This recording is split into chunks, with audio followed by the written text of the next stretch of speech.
Salut à tous, c'est Axel de testmobile.fr. Aujourd'hui, je vais tester pour vous un terminal d'entrée de gamme qui s'appelle le Liquid Z3. Indiqué ici, c'est un appareil qui est disponible depuis septembre 2013. C'est un terminal qui est dual SIM, donc vous le verrez peut-être en ligne, s'appelait Z3 Duo. D'ailleurs, mon test, je vais l'appeler Z3 Duo parce que c'est, je crois, vraiment le nom réel du terminal, mais au final, c'est le Z3.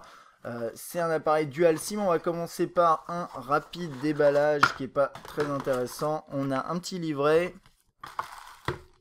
un câble USB micro USB, un bloc chargeur, des écouteurs standard, mais vraiment très standard. Ça se voit pas à travers le plastique, mais c'est pas très intéressant, donc c'est pour ça que j'expédie un petit peu cette partie là. Parfois les boîtes offrent des contenus intéressants, et ben c'est pas le cas ici avec ce Z3. Au niveau des specs de la bête, qu'est-ce qu'on a? On a un appareil avec on a un écran 3.5 pouces, c'est du 320 par 480, ça fait 165 de ppi. Sur un terminal d'entrée de gamme, on s'attend pas à trouver une densité de pixels supérieure à 200 après à peu, enfin généralement.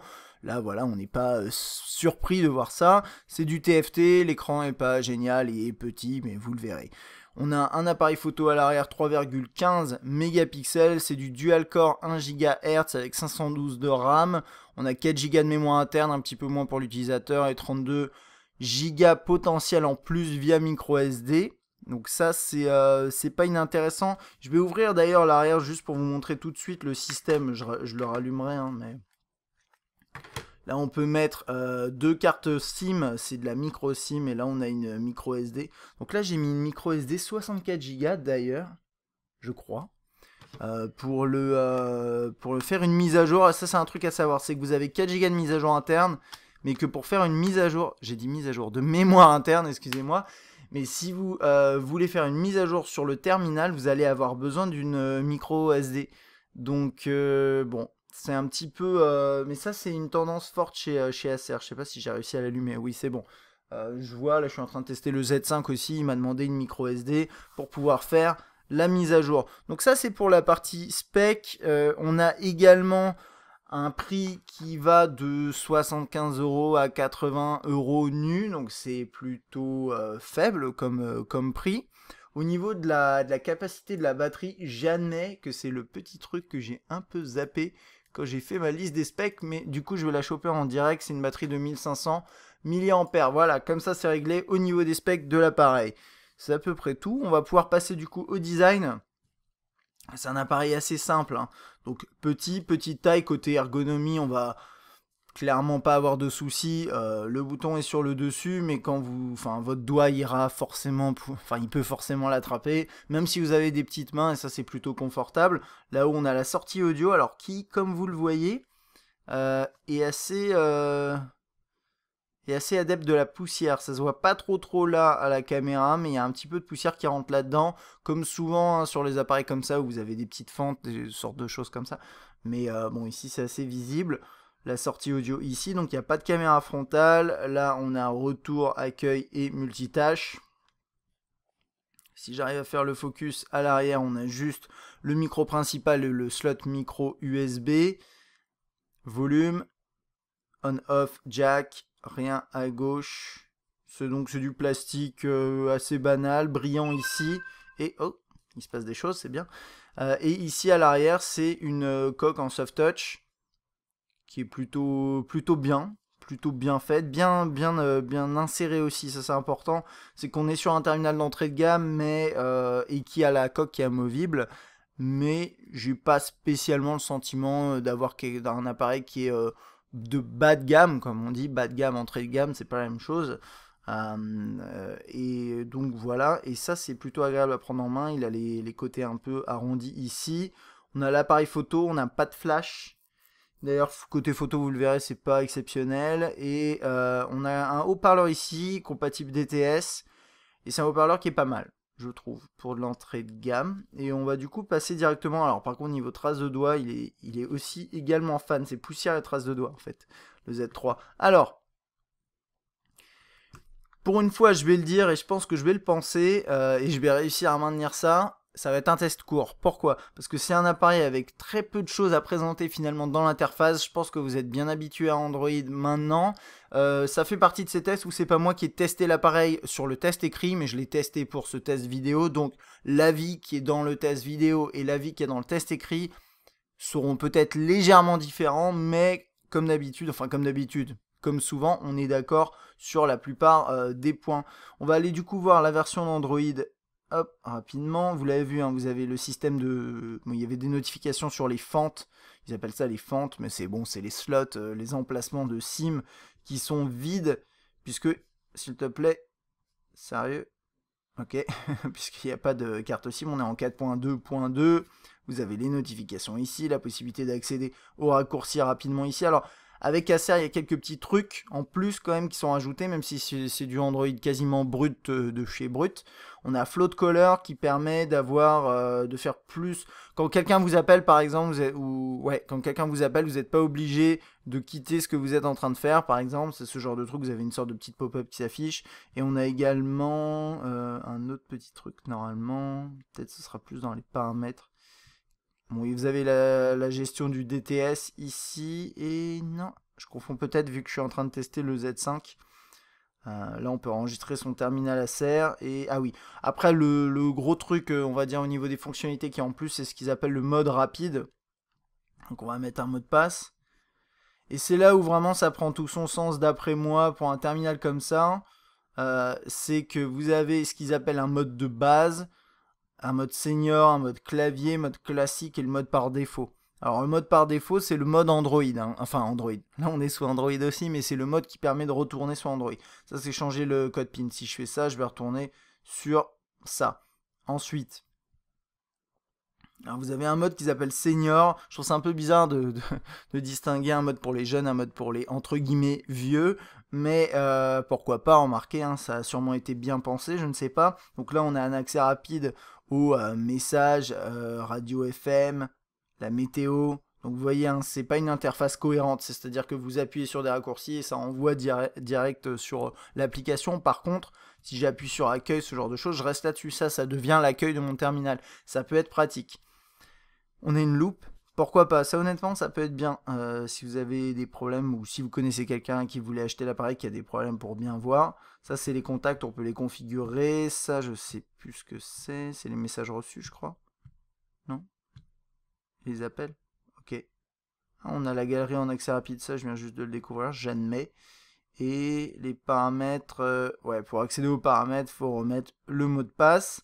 Ensuite, on a la possibilité, juste pour info, si vous avez l'appareil et que vous galérez, vous êtes coincé dans ce mode, il faut aller dans sélecteur de mode, hein, de mode. Ça paraît normal, mais moi j'ai un peu galéré pour être tout à fait franc avec vous.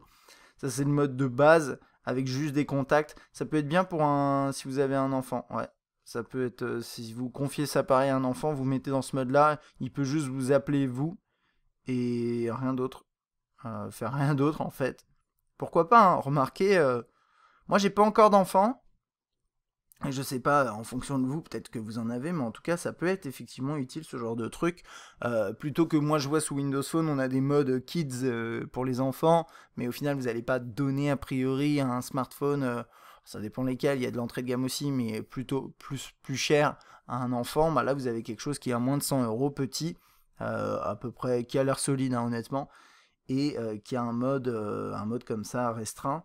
Je m'attarde un peu là-dessus parce qu'honnêtement derrière il n'y a pas grand chose. Là on a un mode, alors je trouve pas bête, qui permet, le clavier par contre a l'air de demander vraiment qu'on appuie. Il y a en fait un tout petit truc à noter, c'est que, ok super, voilà, je reviens là-dessus.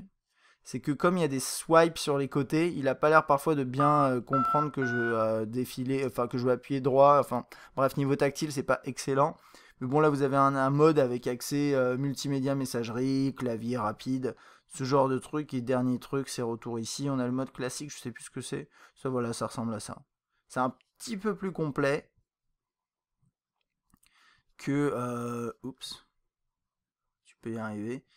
Donc sélecteur de mode et on va retourner sous Android, sous cette interface là que vous connaissez. Donc raccourci, widget, multitâche.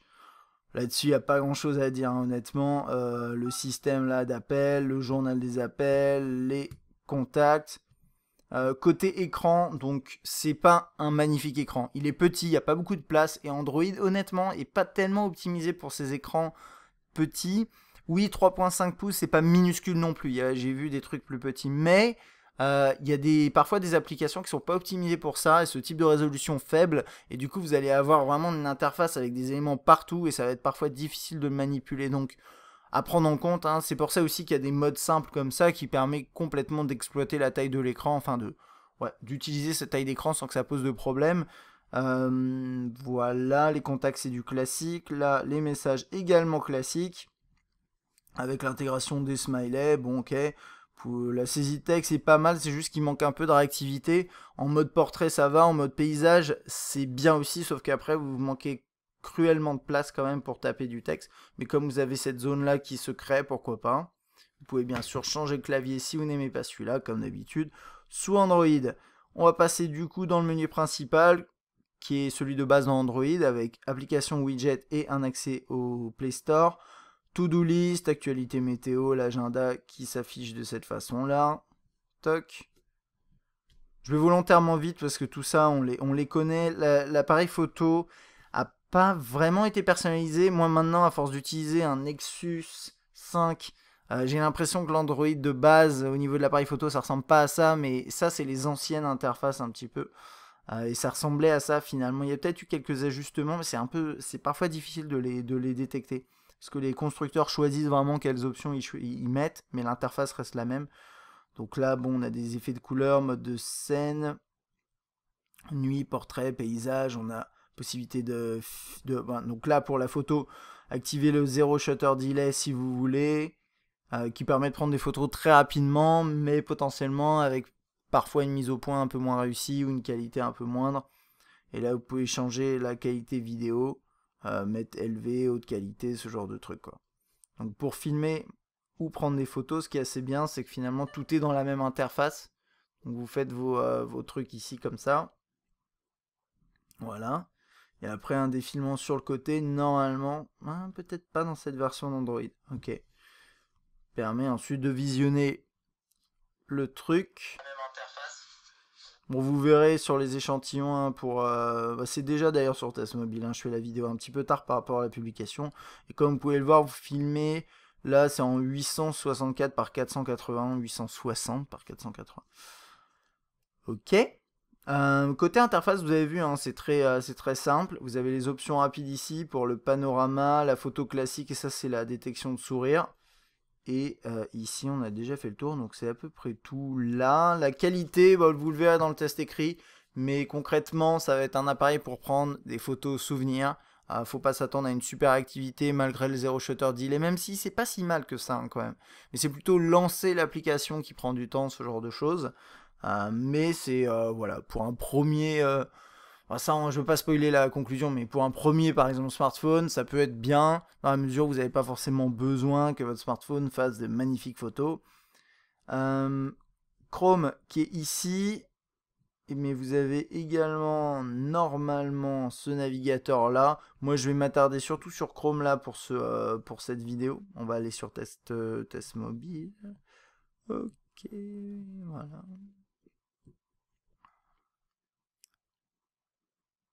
Très bien, donc là je suis en Wi-Fi, comme vous pouvez le voir là-haut.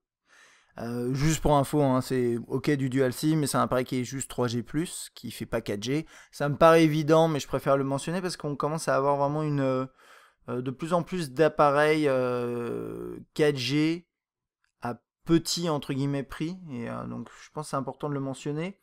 Il y a un truc aussi par rapport à l'écran, hein, toujours par rapport à la qualité.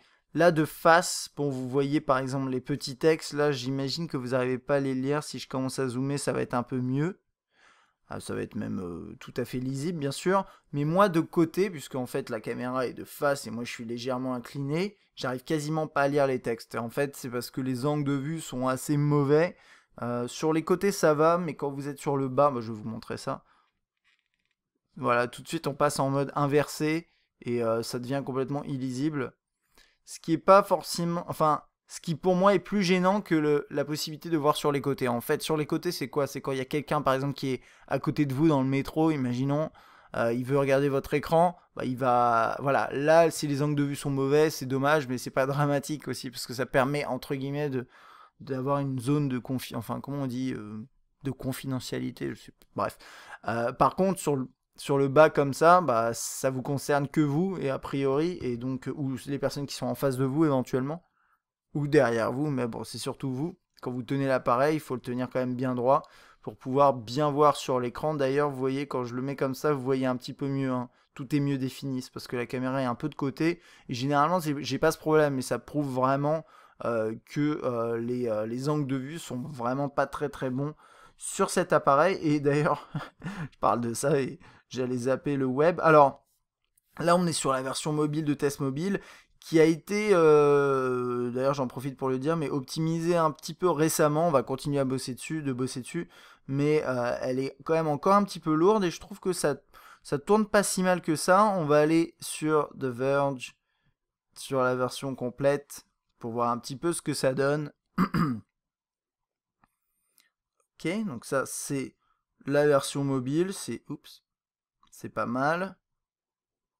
Et d'ailleurs, sur un écran de cette taille-là, honnêtement, privilégiez les sites qui ont des versions mobiles, privilégiez les applications aussi avec, parce que vous allez le voir, quand on est sur un site complet, bien, en version totalement dézoomée, les textes sont illisibles, va falloir zoomer, dézoomer, zoomer, dézoomer. Je pense que c'est un peu fastidieux et c'est mieux d'avoir, dans ce cas-là, une interface optimisée. Donc si vous pouvez le faire, tant mieux, ou utiliser des applications pour qui prennent le relais, des agrégateurs de news, ce genre de trucs. J'attends juste que ce soit bien chargé. Ça me paraît bon. Juste pour rappel, hein, pourquoi utiliser par exemple Chrome plutôt que le navigateur par défaut, bah parce que vous avez la synchronisation avec Google et c'est vrai que c'est quand même sympa, ça permet de retrouver ses favoris, ses onglets sur votre tablette Android, sur votre ordinateur si vous utilisez Chrome sur votre ordinateur, ce genre de truc. Et moi je trouve que l'expérience sur le web est pas si mal là dans Chrome. C'est pas excellent bien entendu, mais c'est pas saccadé. Et c'est ça qui est bien.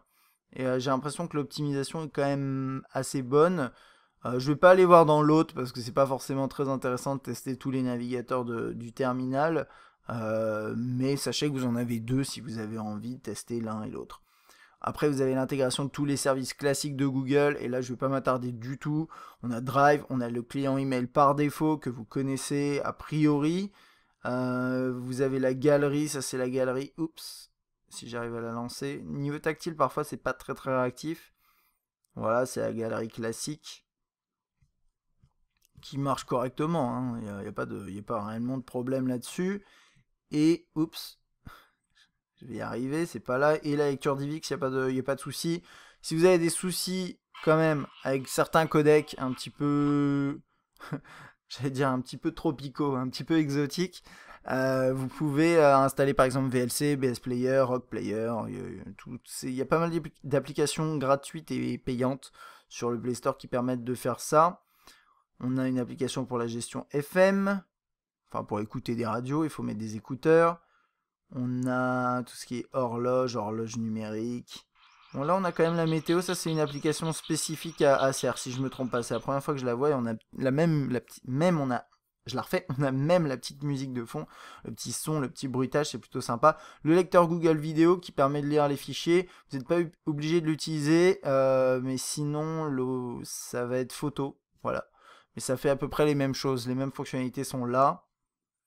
Le mode rapide qu'on connaît, il a un GPS bien sûr. Après, sur un écran de cette taille-là, encore une fois, comment on dit, la possibilité de lire, la readability, je ne sais plus comment dire en français, mais la visibilité, ouais, sur l'écran est pas très bonne. La lisibilité, voilà, est pas excellente. Même si en mode GPS, on a quand même des gros textes, hein. Donc ça devrait aller. On va passer à la musique. Hop, on utilise le lecteur Play Music qui est très bien. Je vérifie juste un truc si j'ai pas oublié une application musicale cachée quelque part. Non, non. C'est bien celle-là et elle est très bien. Honnêtement, moi je trouve pas que ce soit spécialement un problème que le constructeur sur des appareils comme ça ne propose pas ses propres applications dans la mesure où ce que propose Google est correct. Du coup, on va s'attarder sur le haut-parleur parce que cette interface-là, elle est standard, hein.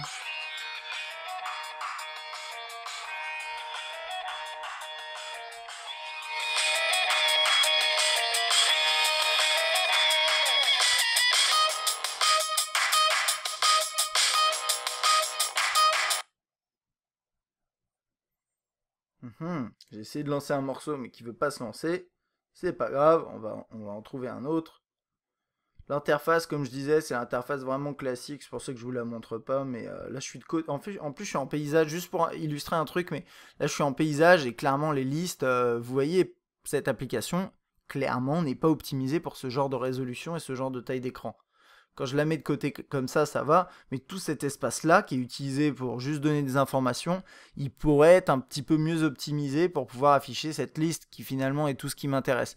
Donc ça, c'est pour information, c'est le genre d'expérience que vous pourrez avoir sur un appareil avec un écran comme ça, qui est un petit peu atypique, mais bon, c'est pas non plus insurmontable. Je vais voir si j'ai pas...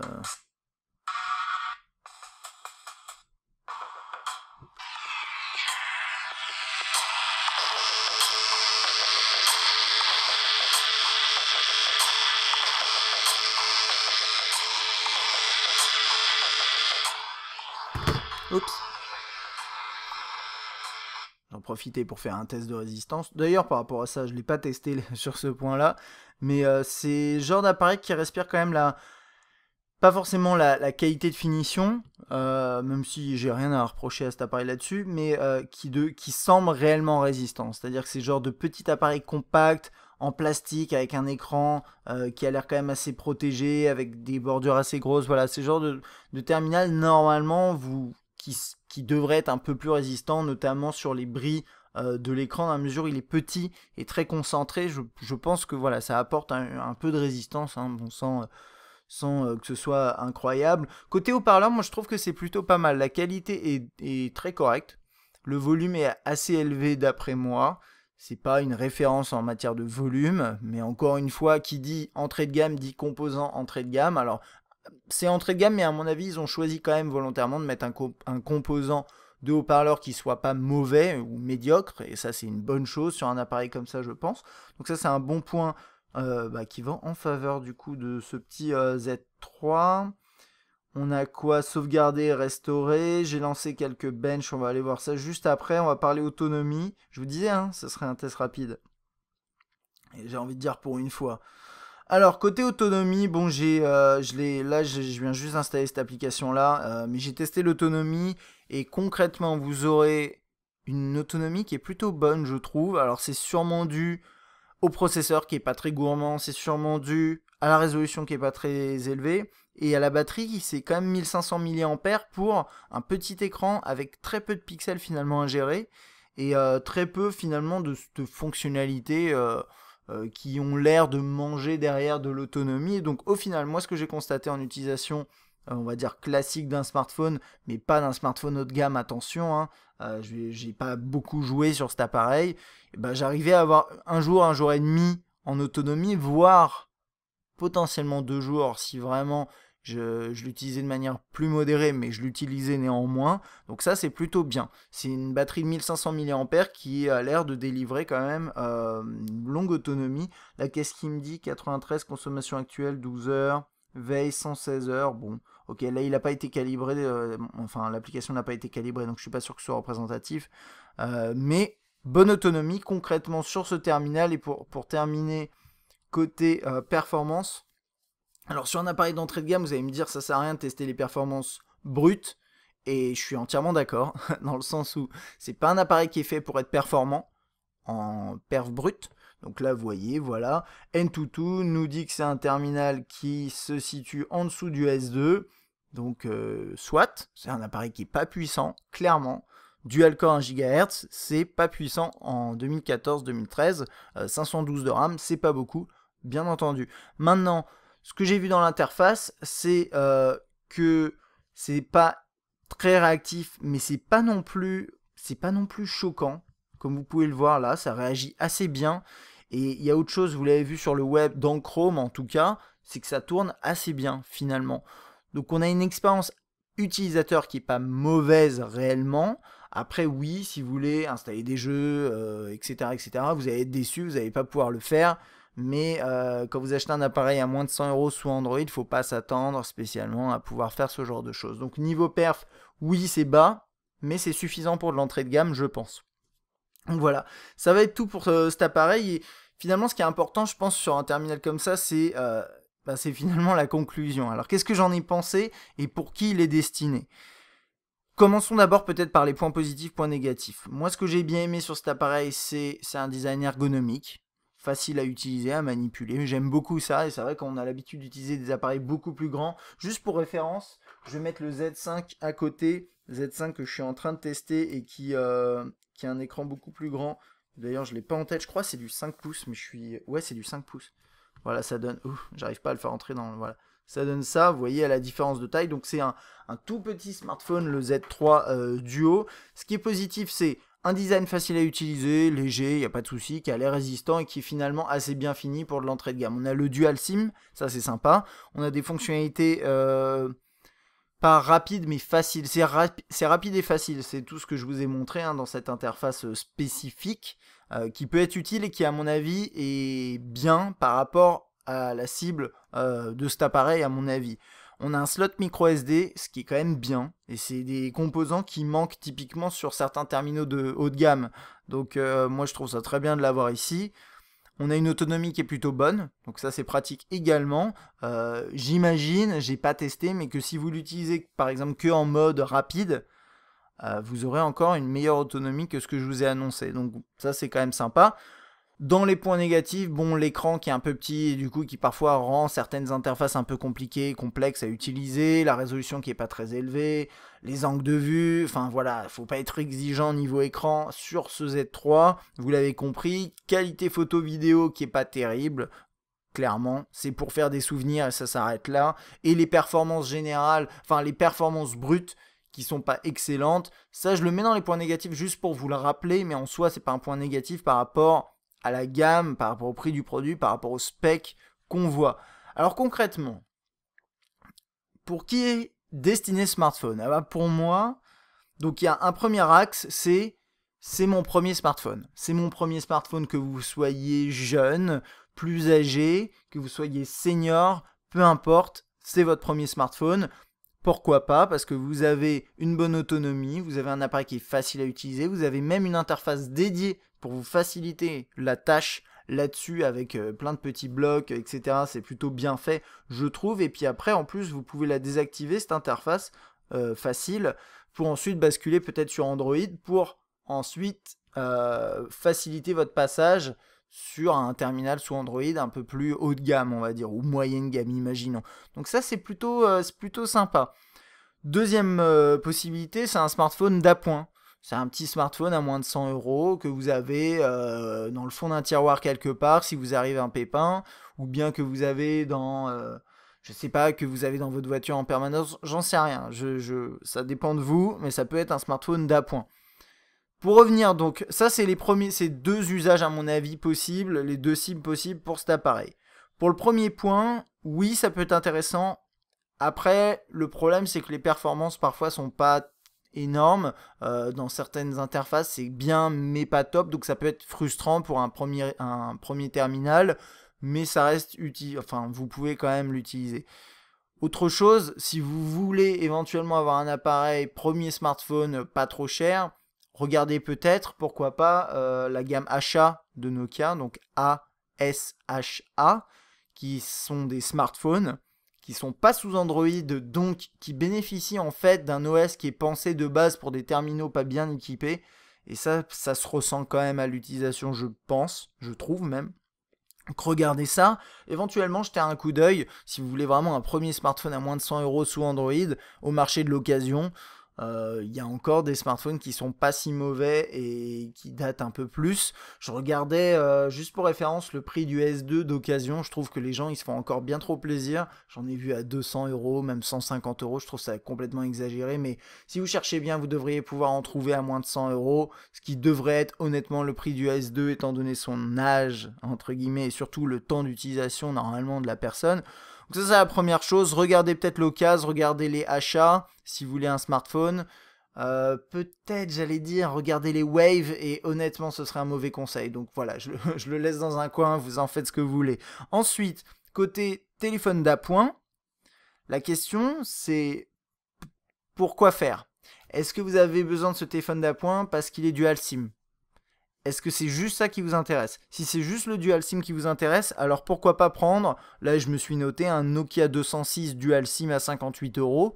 C'est pas un smartphone, mais il est Dual SIM, il est pas cher, il est autonome. Voilà, c'est ce genre de choses à voir. Autre smartphone d'appoint, imaginons, vous voulez un mobile d'appoint mais plus résistant, parce que c'est vrai que celui-là est quand même résistant, ou bien un smartphone un smartphone ou un mobile qui globalement vous n'avez pas envie d'avoir peur de le faire tomber, etc.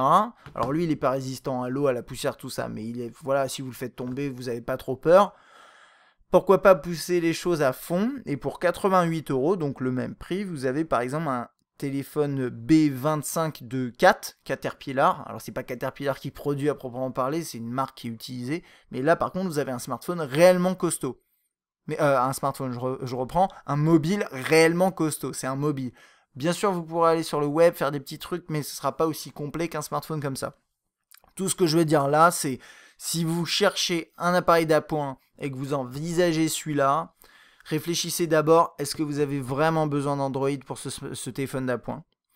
Et si vous n'avez pas besoin d'Android mais que vous avez besoin du Dual SIM, allez voir peut-être sur des mobiles plus classiques. Et si vous avez besoin plutôt d'un appareil résistant, allez voir peut-être sur le B25 de Caterpillar ou d'autres, hein, c'est des exemples bien entendu.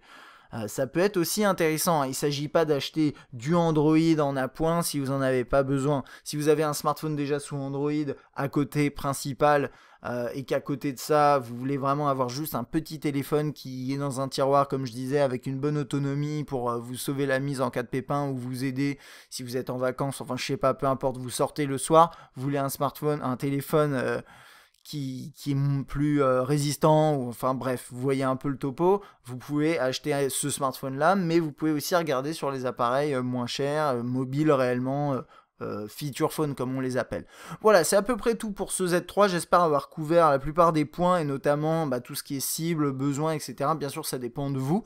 Et c'est à vous de juger au final, bien entendu. Et n'hésitez pas à laisser un petit commentaire si vous avez des questions, si vous hésitez entre celui-là et un autre, n'hésitez pas à laisser un petit commentaire sur YouTube ou sur testmobile.fr. Je vous invite à regarder le test écrit sur testmobile.fr pour voir tout ce qui est échantillon, tout ce qui est peut-être détail un petit peu plus complet sur certaines fonctionnalités dans lesquelles je ne suis pas allé dans ce test vidéo parce que c'est du classique. Mais voilà, n'hésitez pas à regarder le test écrit. Et j'espère que cette vidéo vous a plu. Et je vous dis à la prochaine.